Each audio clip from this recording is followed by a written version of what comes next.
Cette grande session d'information, mesdames et messieurs, voici les titres. Mike Kassim, rapporteur des conseils de la jeunesse de la province de l'Ituri, est arrivé ce jeudi 12 septembre 2024 à la ville de Bunia, chef-lieu de la province de l'Ituri. D'après les rapporteurs de la conseil de la jeunesse, il a été invité dans une table ronde à Kinshasa. Vous aurez les détails tout à l'heure dans ces radios journaux. La ville de Bunia vient d'être dotée de son 5e panneau de signalisation avec des comptes à rebours. Il apparaît alcool test ce jeudi 12 septembre 2024 au rond-point Sonas. Les détails également tout à l'heure dans ces radios journaux. La Croix-Rouge nationale avec l'appui des comités internationaux de la Croix-Rouge ont outillé deux chauffeurs et conducteurs moto sur la notion de premier secours ce jeudi 12 septembre 2024 à Bunia, chef-lieu de la province de l'Ituri. Voici tout comme les titres. À bientôt, nous revenons pour vous donner les détails.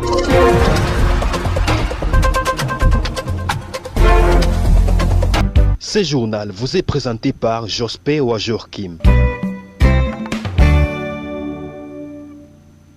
D'être doté de son 5e panneau de signalisation avec publicité des comptes à rebours et également l'appareil alcool test. Ce jeudi 12 septembre 2024 au rond-point Sonas, Madame Irène Bouboulenga, chef de division à d'intérim de la Sainte-Père, Bunia, province de l'Ituri, à l'occasion a appelé les chauffeurs des engins au respect strict de ces panneaux et éviter l'alcoolisme au volant et l'un dans ses propos recueillis par Baptiste. Le message que je vais lancer, ce sont les jeunes. Le Congo futur, c'est pour les jeunes. Ce sont les jeunes qui conduisent. Nous voulons qu'on ne puisse pas prendre l'alcool avant d'engager le voyage. Parce que dès qu'il fait l'accident, on va perdre le chauffeur. Le jeune, peut-être il peut cogner l'enfant. Le petit enfant qu'il va cogner, il est aussi le futur du Congo. Nous, on est là pour sécuriser quand même la route. On a inauguré 5 panneaux lumineux. On a dépensé au moins 28 647 $. L'alcool test, ici à Ville de Bunia,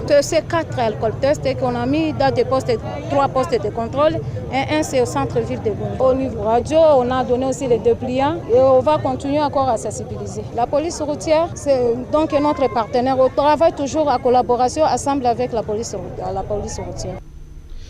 Mike Kassim, rapporteur des conseils de la jeunesse de la province de l'Ituri, est arrivé ce jeudi 12 septembre 2024 à la ville de Bunia, chef-lieu de la province de l'Ituri.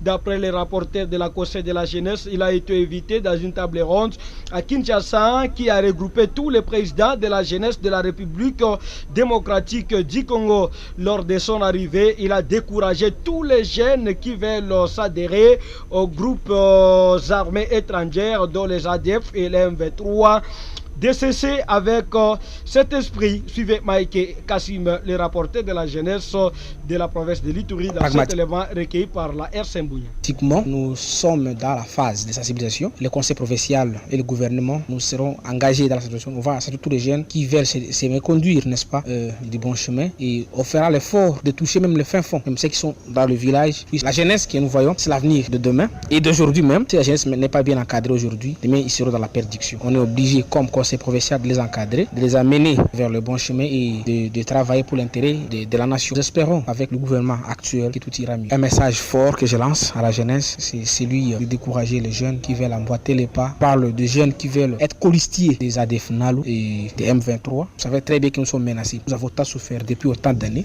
Nous avons souffert avec la guerre des Ougandais, etc. Aujourd'hui, la jeunesse ne cédera jamais. Nous sommes soudés. Tout jeune qui voudra marcher avec nous doit se conformer à notre idéologie. Vous venez de suivre le rapporteur de la conseil de la jeunesse de la province de l'Ituri, Mike, dans ses propos recueillis par Maïndele Bunia. La Croix-Rouge nationale RDC, avec l'appui des comités internationaux de la Croix-Rouge, ont outillé plus de 32 chauffeurs et conducteurs moto sur la notion des premiers secours ce jeudi 12 septembre 2024 à Bunia, chef-lieu de la province de l'Ituri.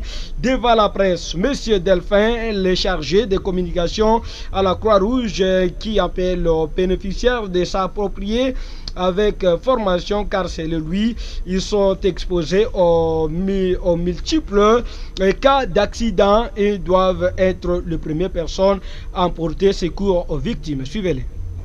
Bon, en fait, ici, on a plus parlé de l'importance des premiers secours. L'importance des premiers secours dans la vie courante. Ça peut être même pour vous, les journalistes. Les événements fortuits peuvent arriver même dans votre ménage. Hein, de la nuit, la maman qui prépare, la femme qui se brille dans la cour. Si la cour n'est pas pavée, il y a la boule, la femme peut se fracturer dans la cour.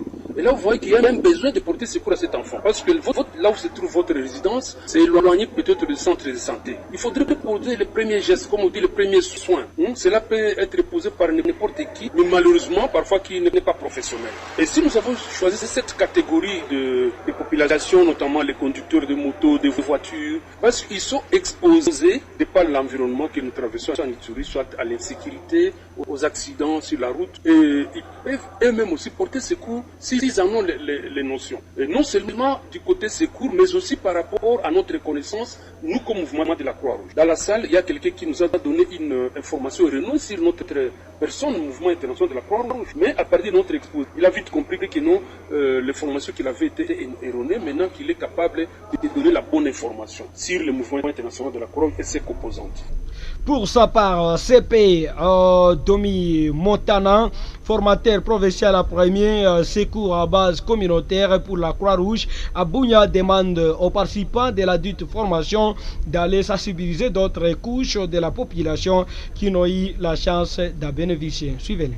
Nous avons choisi les chauffeurs parce que ce sont eux qui sont souvent sur la route et il y a beaucoup de cas d'accidents qui se produisent. Ce qui fait que nous avons choisi seulement leur parler des gestes qui sont. Quels sont ces gestes par exemple? Nous avons résumé tous les gestes qu'on peut faire à 4. Donc par rapport à ce qui est de la personne qui a perdu la connaissance, le premier geste c'est mettre la victime en position latérale de sécurité.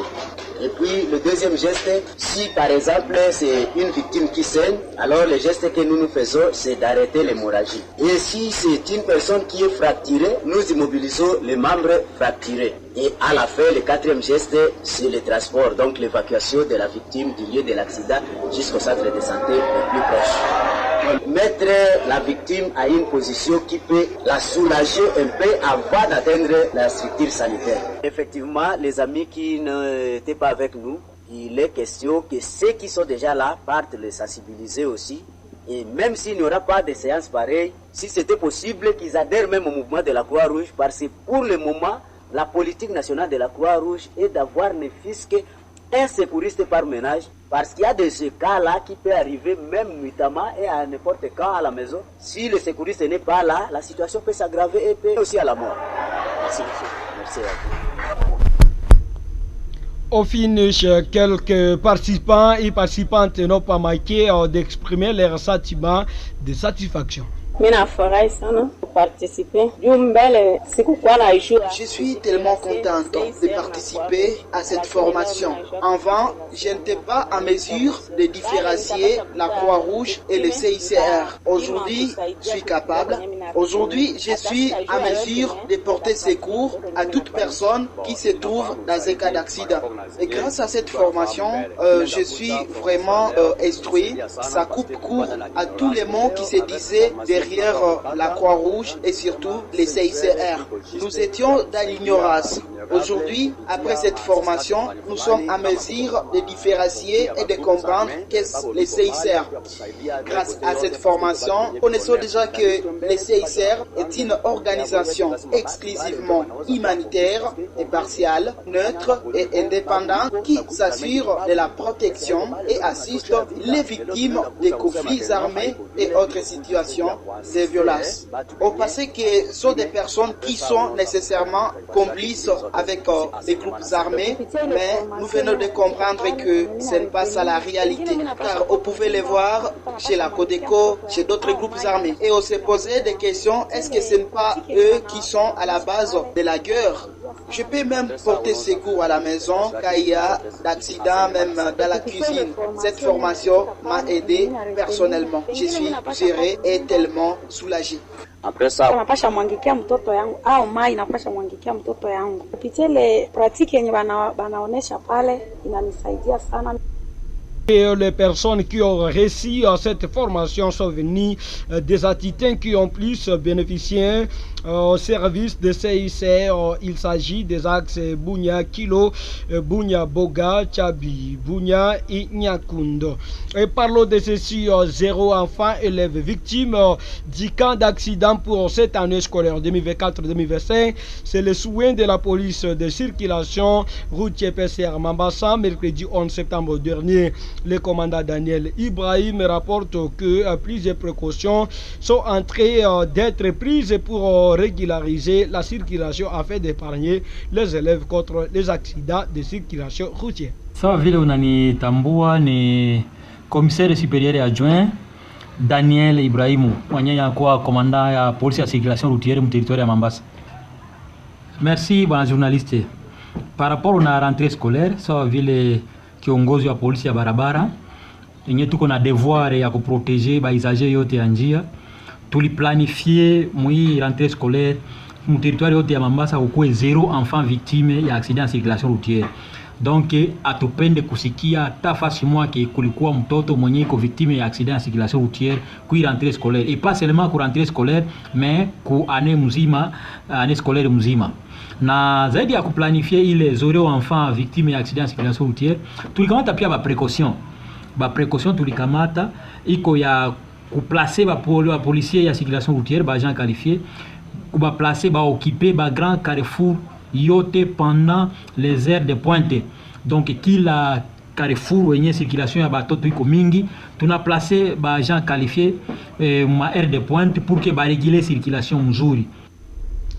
Le député national de la circonscription électorale de Ndjougou-Ituri, Floribert Njabou, a appelé ce jeudi 12 septembre 2024 le gouvernement congolais à s'impliquer pleinement dans l'affaire sécurité qui secoue actuellement le territoire de Ndjougou afin que l'empire soit effectif.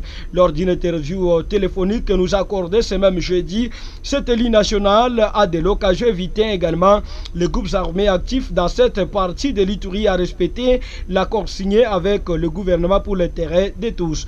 Le député national Floribert Njabou a été joint au téléphone par Mathieu Vachos. Voici mon message qui est assez clair, comme je dis toujours, pour avoir la paix ou la sécurité en Ituri, le gouvernement national doit pleinement s'impliquer. Ça veut dire que l'exécutif doit prendre son temps pour trouver des solutions aux problèmes qui continuent en grain l'Ituri. Il y a beaucoup de programmes qu'on a conçus par rapport à ça, mais à chaque fois que le programme a commencé, à un moment donné, ça s'arrête et plus rien ne marche. Donc, actuellement, nous avons, par exemple, le programme de PDDRCS qui demande aux volontaires de venir se désarmer. Tout cela, c'est un programme. Mais il y a aussi d'autres programmes qui sont à court. Je crois que le gouvernement doit faire ce que ces programmes réussissent une fois pour toutes, parce que nous avons des populations, des déplacés qui veulent gagner les milliers d'origine. Nous avons des personnes qui voudraient aller peut-être au champ. Donc, ils ont besoin de ces programmes. Et ça, c'est le gouvernement qui en est le premier responsable. Voilà la raison pour laquelle je lance un message à tous les groupes armés, bien sûr. Ils ont quand même signé un accord avec le gouvernement. Et si on peut respecter cet accord-là, ça va être une bonne chose. Que les groupes armés respectent aussi leur engagement. De la même manière aussi, le gouvernement congolais doit respecter son engagement vis-à-vis de ces groupes armés pour que la population, que nous sommes, nous puissions attirer les profits pour l'intérêt de tous. Par ailleurs, le lead du territoire de Ndjougou dit avoir apprécié la manière dont les groupes armés à territoire du Rumou ont pris à bras le corps d'encore des cessations des hostilités. Et pour lui, l'exemple du Rumou doit servir à ceux de Ndjougou pour l'avancement du territoire. Il revient là-dessus au téléphone de Mathieu Vachos. J'ai beaucoup apprécié la manière dont les groupes armés du Rumou ont pris bras le corps les programmes et ils se sont impliqués et à l'Irum, franchement, les choses ont marché. C'est ce même exemple que les groupes armés de Ndjougou devraient copier. Pour aussi, n'est-ce pas, donner aux gens de Ndjougou ou ailleurs aussi la vie de vivre en paix. En Irum, c'est vraiment calme. Alors, l'exemple d'Irum doit servir à ceux de Ndjougou. Je pense qu'ils nous suivent aussi. Tous les groupes armés de Ndjougou peuvent aussi copier le même exemple d'Irum pour avancer. Je crois que c'est un message que moi je leur lance. Ils m'écoutent. Je pense que je leur demande d'emboîter le pas à leurs confrères d'Irum qui s'y prennent très bien. Moi, je crois que c'est très bel exemple. Est-ce que le gouvernement peut changer de stratégie ou carrément frapper, obliger des grés ou des forces, les forces négatives à déposer déposer les armes. Je l'ai dit dès le début de mon interview, je disais quoi que le gouvernement congolais est le premier responsable. Et s'il y a une approche qui ne marche pas, ils doivent étudier encore d'autres modalités. Parce que les gens ont vraiment besoin que la guerre cesse à Djouk. Djouk est devenu comme l'épisode de violence. Si une approche ne marche pas, vous raisonnez au-delà de cela. Là où il y a des hommes, il faut réfléchir au-delà. Il ne faut pas se limiter à une seule approche, il faut réfléchir. C'est ça le rôle des gouvernements nationaux. Il ne doit pas seulement s'arrêter à un programme, ça ne marche pas, il s'arrête. Non. Des personnes habilitées sont là. Les ministres sont là, ils doivent réfléchir en profondeur, pas d'une manière superficielle. Je crois qu'à ce moment-là, on peut avoir une réponse appropriée. Les groupes armés locaux ont recommandé à respecter leur engagement signé au service de défense et de sécurité de renforcer les dispositifs sécuritaires à Komanda et ses environs pour étouffer les bandits armés qui veulent déstabiliser ces centres qui est un centre cosmopolite, j'arrive, et ceci après le maître dénomme la nuit de mercredi à ce jeudi par des hommes portés d'armes non encore identifiés. Ces recommandations émanent de la société civile et forces vives du territoire d'Irumu par le bain de son coordonnateur Pascal Kisezo. Après quelques mois de respect des actes et des engagements des groupes armés locaux, nous constatons certains cas de non-respect de cet acte signé par les groupes armés, où certains éléments contrôlés veulent ravir les armes des éléments de notre force loyaliste FARDC, et aussi s'observe le cas de banditisme nocturne à main armée à Komanda qui a causé un cas de décès la nuit du 11 au 12 septembre 2024. Ce que nous condamnons. Nos recommandations s'adressent d'abord aux groupes armés locaux de respecter leurs actes d'engagement et bien contrôler leurs éléments. Ensuite, aux services de sécurité, de renforcer les dispositions sécuritaires à Komanda pour que la population soit bien sécurisée, étant donné que Komanda est un milieu cosmopolite qui regroupe toutes les ethnies. À la province du Nord Kivu, échange ce jeudi 12 septembre 2024 entre le maire de Beni, le commissaire supérieur principal Nyofondo T. Kodal Jacob et l'ancien maire innotable Beni, maître Achille Kapanga. Des questions essentielles ont été abordées par ces deux personnalités de la sécurité, spoliation des biens publics de l'État, affaire Ouazalendou, le développement santé entre face aux excursions nocturnes des hommes armés dans plusieurs quartiers de Beni. Le maire de Beni a rassuré son engagement et sa détermination à l'application des services également de sécurité, le mission de remettre l'emprunt et la sécurité sur tout l'ensemble de la ville. Écoutez Maître Achille Kapanga qui revient sur l'essentiel de leur échange avec le maire de la ville de Beni au micro de Joël Kamabou. En fait, on est d'abord à Beni pour le motif de deuil. On a perdu un grand frère, notre aîné est décédé. Voilà pourquoi nous sommes à Beni. En dehors de ça, en tant que notable, nous avons l'obligation de rencontrer les autorités pour échanger avec elles et comprendre les réalités profondes de la ville, au besoin de donner certaines orientations pour qu'on puisse trouver des solutions à certaines questions. Un peu échanger avec le maire, concrètement, quel a été le mieux de vos efforts? Le maire de la ville nous a reçu, on a parlé de 4 points importants. On a frôlé la question de l'insécurité, on a frôlé la question liée aux biens publics de l'État, on a frôlé la question liée au Ouazalendo et quelque part la question liée au développement de l'État. Ces 4 points ont retenu nos échanges. Le maire qui nous a rassuré de son engagement de remettre la paix et la sécurité à Beni, a depuis des cas isolés, dans de travail avec la police et les autres services pour qu'on puisse imposer la paix. Le cas des ADF est connu, l'UPDF et les FARDC ils travaillent, ils sont à pied d'œuvre, on a l'espoir que ça tiendra. Par rapport à l'assainissement, il m'a rassuré qu'il va contacter certains partenaires pour qu'ils puissent avoir des triporteurs en fait d'affecter dans chaque commune 2 ou bien 3 triporteurs pour essayer un peu de lutter contre la salubrité. Le gouverneur militaire du Nord Kivu a décidé de retirer son arrêté portant le lotissement provisoire dénommé Congo Yassika, initialement instauré par l'arrêté numéro 001-3C6-CAB-GMP-NK-2024 du 19 août 2024. Le lotissement concerné un terrain de 500 hectares situé dans le bloc Congo Yassika au sein du groupement Bashongora, agglomération de Kassine de Louberia, le secteur de Rondjori dans le territoire de Beni. Le gouverneur a justifié ses retraits en mettant en avant la volonté de du gouvernement central de prendre en charge de manière hostile les dossiers fonciers du Congo. Yassika, je vous propose d'écouter Maître Achille Kapanga qui revient sur ces dossiers. Je pense que nous avons intérêt tous à respecter les textes légaux qui régissent notre pays. Je suis en train de remercier le gouvernement de province pour sa sportivité. Il a compris que la ministre d'État aux Affaires foncières lui a donné certaines orientées, dispositions légales en fait de demeurer dans la légalité. Et là, il vient lui-même de retirer son arrêté qui a créé un lotissement dans le bloc congolais. Ça, c'est un acte de bravoure que je remercie, que j'encourage. Il faut que les autorités comprennent qu'on n'agit pas selon le sentiment, mais selon les textes légaux. Et là, je remercie également Madame la ministre d'État pour ce courage, cet engagement qu'elle a pris, fait d'orienter le gouverneur pour que la population de Lubiri à Katsingi, le Congo et Sika, ne soit plus victime des actes illégaux. À la population, je dis que rien n'est perdu. Votre droit acquis. Demeurez calme, soyez calme. Lubiri à Congo et Sika. C'était déjà un quartier de la République démocratique du Congo. Il y a déjà une administration. Vous trompez comme quoi on va vous rappeler vos parcelles. Non. Nous attendons maintenant la commission de Kinshasa qui viendra harmoniser avec les autorités locales une commission mixte et également l'ICSN et l'environnement pour qu'on puisse maintenant bien travailler la question. On a besoin de la démarcation pour qu'on puisse délimiter les parcs et la ville. Sa transition, je vous parle du sport dans cette grande session de formation, mesdames et messieurs. C'est ce mercredi au stade Amani de la ville de Bunia. FC Battant a battu FC Salongo des quartiers Bakokwa, score de 1-0. Et ce vendredi à Bunia également au stade Amani, FC Celtic affrontera ce Kimon de Chari au compte de championnat local de Sefbia. Il est le week-end au championnat local de même championnat, c'est vers Getty. Il est prévu que FC Caire de Lyon va jouer contre Soleil Arda de Bukiringi à commandant. Même samedi, Jeanne Tala découdra Mabang Mungamba Union à partir de 15h30 minutes. Pour le tournoi de football Ituri Amani, première édition, ce week-end toujours au stade moderne de Kindia en côte de groupe B. Ce samedi 14 septembre au stade moderne, FC Salongo sera reçu par AC Léopard d'Azé Diel Sapoussa Bougnatrop à partir de 15h30 moyennant 3000 francs pour le pourtour et également $10 américains pour la tribune d'honneur VIP.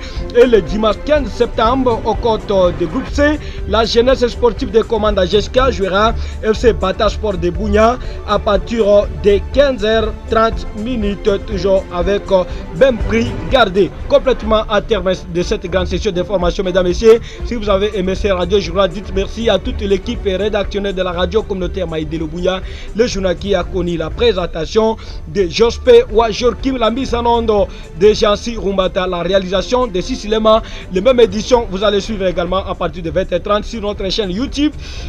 Écrivez seulement Maïdelo Bunia TV. Au revoir.